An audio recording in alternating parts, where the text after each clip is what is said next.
अस्सलामुअलैकुम स्टूडेंट्स। आज के वीडियो में हम लोग देखेंगे हमारा जो चैप्टर नंबर 7 जावानी मूलभूत बाबतों जावा बेसिक्स वो चल रहा था, उसका पार्ट 4। ओके, तो पहले दो वीडियो पार्ट 1 पार्ट 2 में हमने थियोरिकली जावा का इंट्रोडक्शन देखे थे, जावा क्या है और जावा का यूज़ कैसे करेंगे हम लोग। और उसके बाद पिछला वीडियो पार्ट 3 का था, आपका प्रैक्टिकल का एक वीडियो बना था जिसमें हमने एक सिंपल प्रोग्राम बनाए थे जिसमें आउटपुट स्क्रीन के ऊपर एक सिंपल मैसेज पास करवाना था हमको, तो उसका हमने देखे थे प्रोग्राम। ओके, अब आगे बढ़ेंगे तो जावा का जो बेसिक स्ट्रक्चर है प्रोग्राम का, जो कल हमने देखा था, उसका थोड़ा रिवीजन भी करेंगे आज में। और ये नेक्स्ट टॉपिक भी है हमारा अगला। ओके, तो जावा प्रोग्रामનું બંધારણ, structure of Java program. Okay, તો પ્રોગ્રામિંગ ભાષાના એ નિયમો કે જે નક્કી કરે છે કે શું માન્ય છે અને શું નથી। ओके, प्रोग्रामिंग लैंग्वेज है, उसके कुछ रूल्स होते हैं, कुछ कंडीशंस होती है, तो वो क्या नक्की करेगी प्रोग्रामिंग लैंग्वेज में कौन सी चीज़ एक्सेप्टेबल है, कौन सी चीज़ एक्सेप्टेबल नहीं है। ओके, कौन सी चीज़ मान्य है, कौन सी चीज़ मान्य नहीं है, તેને ભાષાની વાક્ય રચના એટલે કે સિન્ટેક્સ કહેવામાં આવે છે। क्या कहेंगे उसको? उसको उस भाषा की सिंटेक्स मतलब वाक्य रचना કહેવામાં આવે છે। પ્રોગ્રામિંગ ભાષાના એ નિયમો કે જે નક્કી કરે કે શું માન્ય છે તેને ભાષાની વાક્ય રચના કહેવામાં આવે છે। વાક્ય રચનાના નિયમો એટલે કે સિન્ટેક્સ રૂલ્સ ભાષાના મૂળભૂત શબ્દ ભંડોળ એટલે કે કીવર્ડ્સનો ઉલ્લેખ કરે છે, જેનો ઉપયોગ કરીને પ્રોગ્રામની रचना કરી શકાય તે જણાવે છે। क्या लिखा है? वाक्य रचना का यूज क्या होगा? वाक्य रचना मतलब वो सिस्टम के कुछ फंक्शनैलिटी डिफाइन करेगी जिसमें हम शब्द भंडोड़ मतलब जो कीवर्ड्स है, जैसे हमने कल दो कीवर्ड्स देखे थे, एक पब्लिक एक क्लास। ओके, उसके बाद static void main system dot out dot print, वो सब क्या है? सिस्टम के खुद के बनाए हुए वर्ड्स है जिसको हम कहेंगे कीवर्ड्स। ओके, तो वाक्य रचना में क्या होगा? तो वाक्य रचनाના નિયમો એટલે કે સિન્ટેક્સ રૂલ્સ ભાષાના મૂળભૂત શબ્દ ભંડોળ એટલે કે કીવર્ડ્સનો ઉલ્લેખ કરે છે, જેનો ઉપયોગ કરીને પ્રોગ્રામની રચના કરી શકાય તે જણાવે છે। વાક્ય રચનાની રીતે સાચો પ્રોગ્રામ એ છે કે જે સફળતાપૂર્વક કમ્પાઇલ કે ઇન્ટરપ્રેટ થઈ શકે। જાવા પ્રોગ્રામનું માળખું આકૃતિમાં દર્શાવ્યું છે। क्या लिखा है यहाँ पे? कि वाक्य रचना ने रीते साचो प्रोग्राम ही मतलब वाक्य रचना के हिसाब से सही प्रोग्राम वो है जो सफलतापूर्वक मतलब सक्सेसफुली जो कंपाइल हो सकता है और इंटरप्रेट भी हो सकता है। अगर हमारे प्रोग्राम में सिंटेक्स की कोई एरर होगी या कुछ भी एरर होगी अगर, तो वो कंपाइल नहीं होगा, वहाँ पे वो एरर शो करेगा। ओके, तो अगर प्रोग्राम में कोई भी मिस्टेक नहीं है, हमने सब चीज़ें सही की है, सब सिंटेक्स हमने फॉलो की है, कहीं भी कोई भी मिस्टेक नहीं है, तो क्या होगा? वो सफलतापूर्वक कंपाइल हो जाएगा, मतलब सक्सेसफुली वो कंपाइल हो जाएगा और इंटरप्रेट भी हो जाएगा। अब जावा में ये जो हमने कल प्रोग्राम देखे थे उसको रिवाइज करेंगे आज में। तो उसका बेसिक स्ट्रक्चर जो सबसे पहले हमने क्या बनाया था? एक क्लास। ओके, जहाँ पे हम क्लास का नाम देंगे, क्लास कीवर्ड है। ओके, जहाँ पे हम ब्लू कलर यूज कर रहे हैं वहाँ पे क्या है? वो क्लास वो सिस्टम के कीवर्ड्स है, वो ऐसे ही रहेंगे, उसमें स्पेलिंग मिस्टेक भी नहीं चलेगी। ओके, अगर आपको क्लास बनाना है तो आपको क्या करना पड़ेगा? पहले क्लास ये कीवर्ड लिखना पड़ेगा और उसके बाद क्लास का नाम आपको अपने हिसाब से देना होगा। ओके, अब क्लास स्टार्ट होगा तो उसका एक ब्लॉक बनेगा, तो ब्लॉक छगड़िया काउंस के अंदर बनेगा। ओके, तो आप देख सकते हो क्लास जैसे हमने डिफाइन किया वैसे ही उसका छगड़िया काउंस उसका ब्लॉक स्टार्ट हो गया है। अब उसमें अलग अलग चीज़ें आप बता सकते हो, आपको अगर डेटा मेंबर्स बनाने वेरिएबल लेने हैं या तो फिर आपको कोई अपनी मेथड अपना कोई फंक्शन बनाना है तो वो भी बना सकते हो।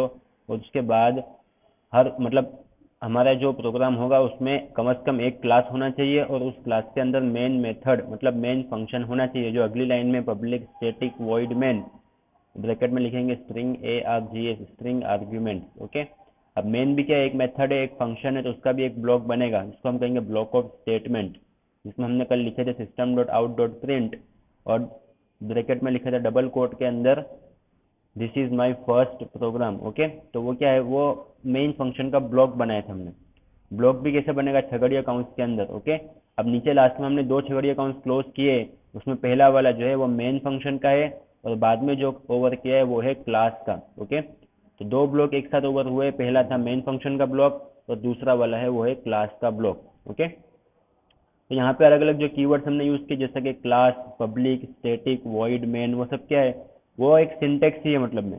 तो उसके जैसे कभी क्लास बनाने की सिंटेक्स क्या है? क्लास डिफाइन करने की, तो आपको क्लास कीवर्ड का यूज करना है और उसके बाद क्लास का नाम देना है।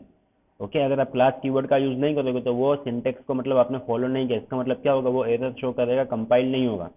आपको प्रोग्राम करना है अगर, तो प्रोग्राम की जो सिंटेक्स है, भाषा की जो वाक्य रचना है, उसको आपको फॉलो करना ही पड़ेगा। ओके, तभी जाकर वो आउटपुट शो होगा, मतलब कंपाइल होगा। જાવામાં મેથડ એટલે કે ફંક્શનની વ્યાખ્યા ફંક્શન હેડર તથા છગડીયા કૌંસ, मतलब બ્રેકેટ સ્ટાર્ટ કરના છગડીયા કૌંસ બ્રેકેટ ઓવર કરને આ કૌંસની વચ્ચે વિધાનોની શ્રેણી मतलब એક સિરીઝ હોય છે। જાવા ઓબ્જેક્ટ આધારિત ભાષા હોવાથી અહીં તમામ મેથડ मतलब जैसे हमने मेन मेथड डिफाइन की, ओके, मेन क्या एक मेथड है, ओके। જાવા ઓબ્જેક્ટ આધારિત એટલે કે ઓબ્જેક્ટ ઓરિએન્ટેડ ભાષા હોવાથી અહીં તમામ मेथड क्लासना भाग तरीके व्याख्यायित કરવામાં આવે છે। क्या लिखा है? जावा के अंदर मतलब ऑब्जेक्ट ओरिएंटेड प्रोग्रामिंग कोई भी हो, चाहे सी हो, C++ हो, जावा हो, ASP.NET, VB.NET, ओके। इसमें क्या होगा, इसमें जितने भी मेथड्स है, जितने भी फंक्शंस आपने बनाए, चाहे मेन फंक्शन हो या आपने अपने हिसाब से कोई फंक्शन बनाया हो, तो वो सारे के सारे फंक्शन क्या है, वो इंडिपेंडेंट नहीं है, वो अपने आप में कोई अस्तित्व मतलब उसका नहीं है, वो किसी ना किसी क्लास के ऊपर डिपेंड है, ओके। जैसा मेन फंक्शन है तो वो भी क्लास के ऊपर डिपेंड है, वो अपना कुछ अलग से नहीं, वो क्लास के अंदर ही होगा। वही लिखा है यहाँ पे कि જાવા ઓબ્જેક્ટ આધારિત ભાષા હોવાથી અહીં તમામ મેથડ ક્લાસના ભાગ તરીકે વ્યાખ્યાયિત કરવામાં આવે છે। આ રીતે મેથડ સ્વતંત્ર રીતે એટલે કે ઇન્ડિપેન્ડન્ટ રીતે હયાતી ધરાવતી નથી, તે ક્લાસનો જ એક ભાગ હોઈ શકે છે। क्या लिखा है यहाँ पे? जितने भी फंक्शंस होंगे, जितने भी मेथड्स होगी, वो सब क्या है, वो स्वतंत्र રીતે अस्तित्व नहीं धराएगी, मतलब वो हयात नहीं होगी, वो किसी न किसी क्लास के ऊपर डिपेंड होगी। ये होना ही चाहिए, मतलब ये ऑब्जेक्ट ओरिएंटेड लैंग्वेज का एक फीचर है। इसमें क्या होगा, जितने भी मेथड्स है वो किसी न किसी क्लास के ऊपर डिपेंड है। क्लास खत्म होगा तो वो मेथड भी खत्म हो जाएगी, ओके। तो जितनी मेथड है, चाहे मेन मेथड हो या कोई भी मेथड हो, कोई भी फंक्शन आपने बनाया अपने हिसाब से, वो जितने फंक्शन है वो सब किसी न किसी क्लास के ऊपर डिपेंड है। आकृति में दर्शावेल जावा प्रोग्राम माળખા बाबत से नीचे दर्शावेल मुद्दा ध्यान में लो। अभी हमने जो जावा का जो स्ट्रक्चर देखा प्रोग्राम का, उसके लिए कुछ चीज़ें हमको ध्यान में देनी है। तो वो कौन सी है? सबसे पहले कि प्रथम લીટી में क्लास नेम એટલે કે ક્લાસનું નામ છે જેમાં મેન મેથડ હોય છે। क्या लिखा है?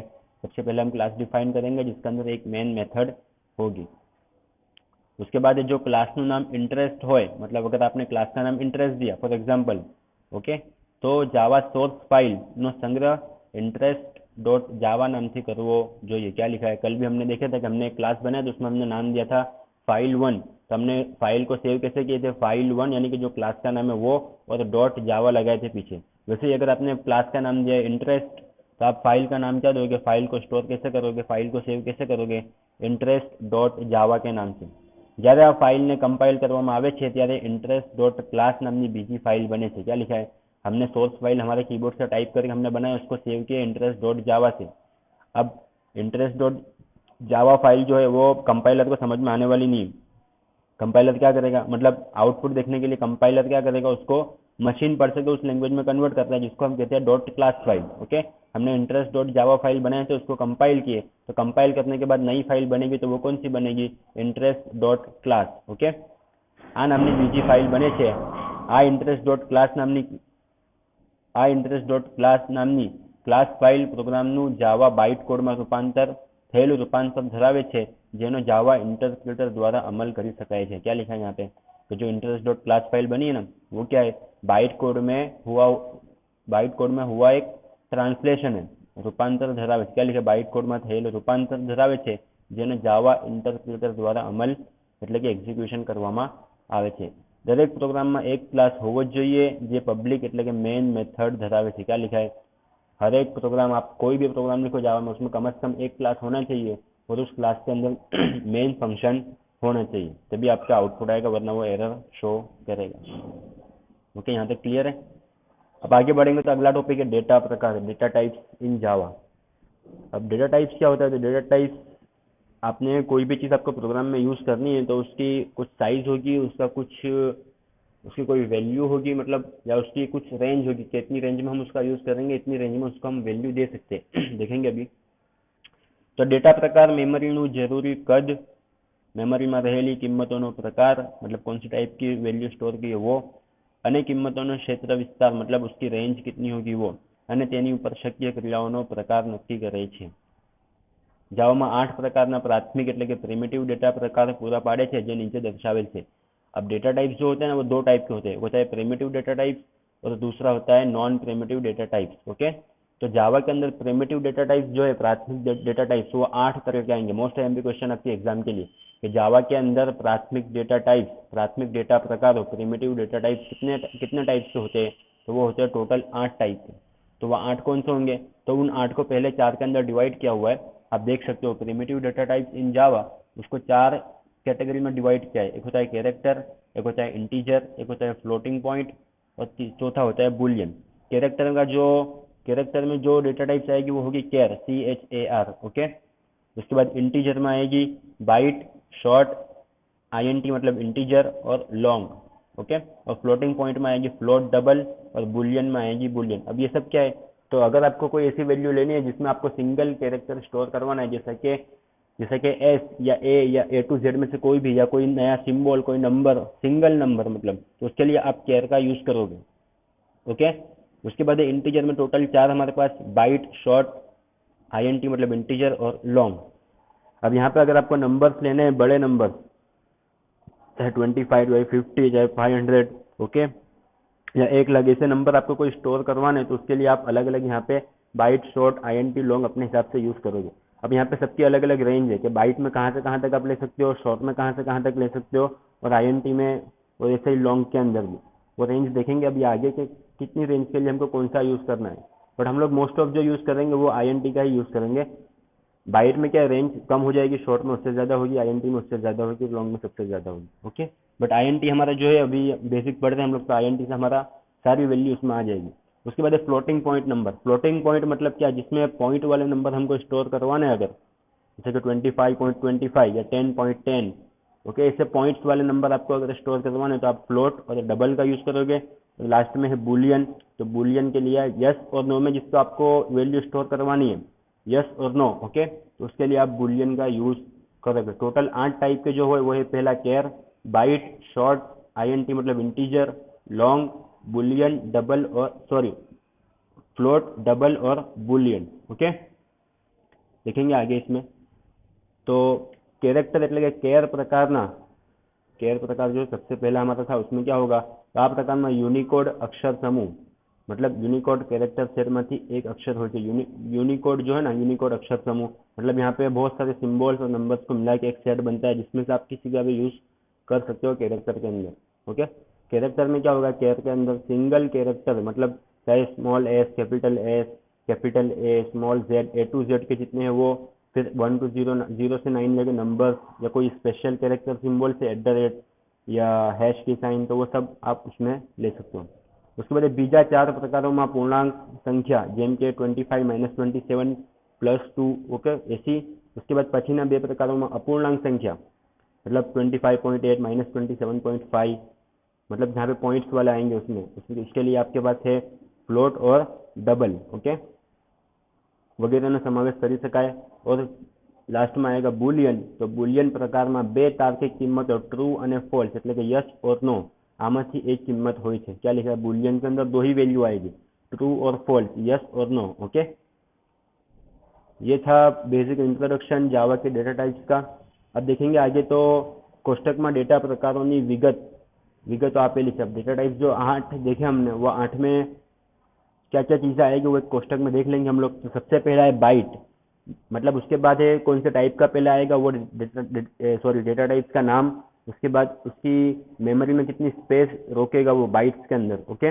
उसके बाद उसकी रेंज कितनी है, और डिफॉल्ट वैल्यू, मतलब अगर हमने कोई वैल्यू नहीं दी तो ऑटोमेटिक वो सिस्टम कौन सी वैल्यू लेगा अपने हिसाब से, उसको बोलेंगे डिफॉल्ट वैल्यू, ओके।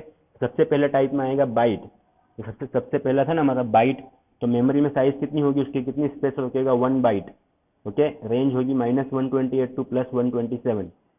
आपको यहाँ पे जो याद रखना है वो आपको कौन सी टाइप के लिए कितनी साइज मेमोरी में रोकेगा वो आपको याद रखना है यहाँ पे। कि अगर बाइट है तो 1 बाइट रोकेगा, शॉर्ट है 2 बाइट रोकेगा, INT इंटीजर है तो 4 बाइट्स रोकेगा, लॉन्ग है 8 बाइट के लिए, फ्लोट है 4 बाइट के लिए, डबल 8 बाइट रोकेगा, कैरेक्टर जो है कैर वो 2 बाइट्स रोकेगा, और बुलियन जो है वो नॉन प्रिसाइजली डिफाइंड, मतलब उसकी कोई ऐसे वैल्यू फिक्स नहीं है, ओके। बट यहाँ पे बुलियन के लिए आपको मोस्ट टाइम पे क्वेश्चन जो है आपकी एग्जाम के लिए वो है कि बुलियन की डिफॉल्ट वैल्यू कौन सी होती है, बाय डिफॉल्ट वैल्यू, तो वो होती है फॉल्स। लास्ट में देख सकते हो आप, डिफॉल्ट वैल्यू जो लिखी है ना लास्ट में, लास्ट कॉलम, उसमें बुलियन के लिए देखो फॉल्स लिखा, बाकी सब में 0 0 आएगा वहाँ पे, बट बुलियन अगर है तो बुलियन के लिए, क्योंकि बुलियन में दो ही वैल्यू हमारे पास है, ट्रू और फॉल्स, ओके, उसमें कोई तीसरी वैल्यू नहीं आएगी, तो ऑटोमेटिक कौन सी वैल्यू लेगा वो, तो फॉल्स वैल्यू लेगा। ये मोस्ट टाइम पे क्वेश्चन आपकी एग्जाम के लिए કે બુલિયન ડેટા પ્રકારની ડિફોલ્ટ વેલ્યુ એટલે કે પૂર્વ નિર્ધારિત કિંમત શું હોય છે, तो उसमें आएगा फॉल्स, ओके। मोस्ट टाइम पे क्वेश्चन आपके एग्जाम के लिए। और जितने टाइप्स के डेटा टाइप्स है हमारे, उसकी साइज मेमोरी में कितनी रोकेंगे वो सब, वो आपको खास ध्यान देना है। मोस्ट टाइम पे क्वेश्चन ये दोनों, एक तो उसकी स्पेस कितनी रोकेंगे मेमोरी में 8 वो, और उसके बाद बुलियन की डिफॉल्ट वैल्यू मतलब बाय डिफॉल्ट जो कीमत होगी पूर्व निर्धारित कीमत, वो क्या होती है, तो वो होती है फॉल्ट, ओके। तो आज की वीडियो में क्या देखा हमने अभी तक, आज की वीडियो में हमने देखा है सबसे पहले तो उसकी जो स्ट्रक्चर है जावा प्रोग्राम का बेसिक वो, उसके बाद उसमें जो जो चीज़ें हमको ध्यान देनी, जैसा क्लास का नाम जो होगा वो फाइल का नाम देना है, मेन फंक्शन एक रखना है कंपलसरी हमको, ओके। पब्लिक मेथड एक डिफाइन करनी ही पड़ेगी हमको, एक क्लास तो कंपलसरी रखना ही पड़ेगा, ओके। उसके बाद हमने डेटा टाइप्स देखे प्रिमिटिव, जिसमें 8 टाइप के डेटा टाइप्स होते हैं, और उसके बाद और वो कितनी स्पेस रखेंगे मेमोरी में वो, और उनकी डिफ़ॉल्ट वैल्यू कितनी होती है वो। रेंज इतना आईएमपी नहीं आपके एग्जाम के लिए, बट साइज इन बाइट्स जो लिखी है ना आपकी कि मेमोरी में कितनी साइज रोकेंगे वो, और डिफ़ॉल्ट वैल्यू सबके लिए 0 है, बट बुलियन के लिए फॉल्स आएगी, ओके। ये खास ध्यान देना है आपको। तो आज के वीडियो में इतना ही। ये वीडियो देखने के बाद आपको ऑनलाइन टेस्ट देनी है, जिसकी लिंक आपके व्हाट्सएप ग्रुप में आपको मिल जाएगी, ओके। मिलते हैं अगले वीडियो में।